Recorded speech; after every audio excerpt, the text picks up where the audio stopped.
Les forces armées de la République démocratique du Congo portent à la connaissance de l'opinion tant nationale qu'internationale que, dans un communiqué diffusé ce 18 juillet 2023 par Kigali, le gouvernement rwandais s'apprête à envoyer ses troupes sur le territoire congolais. Selon les autorités rwandaises, l'incursion ainsi annoncée serait justifiée par l'imminence d'une attaque supposée des FDLR-FOCA contre le Rwanda à partir du territoire congolais. Face à ce fallacieux prétexte, les forces armées de la République démocratique du Congo déclarent qu'il s'agit d'une fuite en avant destinée à préparer l'opinion et admettre et comprendre. Face à ce fallacieux prétexte, les forces armées de la République démocratique du Congo déclarent qu'il s'agit d'une fuite en avant destinée à préparer l'opinion, à admettre et comprendre la commission par les forces de défense du Rwanda d'autres crimes crapuleux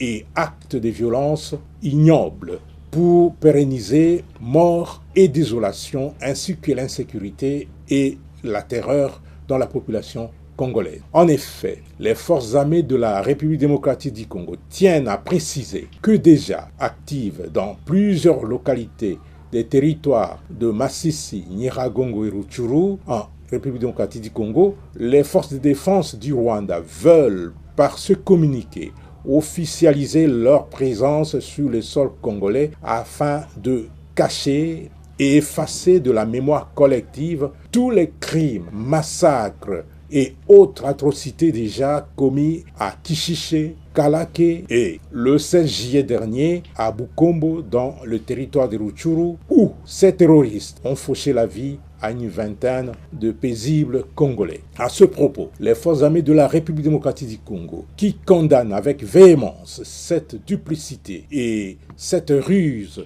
qui sont depuis toujours la seconde nature des forces de défense du Rwanda, indiquent que tout en étant respectueuse de tous les engagements internationaux et de l'intégrité territoriale de chaque pays, notre armée ne permettra jamais de servir de base arrière à la déstabilisation d'un pays voisin à partir de notre territoire, à l'instar de ce que les forces de défense du Rwanda et leurs forces supplétives ont effectué en attaquant et en occupant quelques localités dans le Nord Kivu. Prenons à témoin l'opinion nationale et internationale. Les forces armées de la République démocratique du Congo déclarent qu'en cas d'attaque de manière officielle du territoire congolais par les troupes terroristes des forces de défense du Rwanda et leurs laquais du M23, les forces armées de la République démocratique du Congo se réservent le droit de répondre très vigoureusement.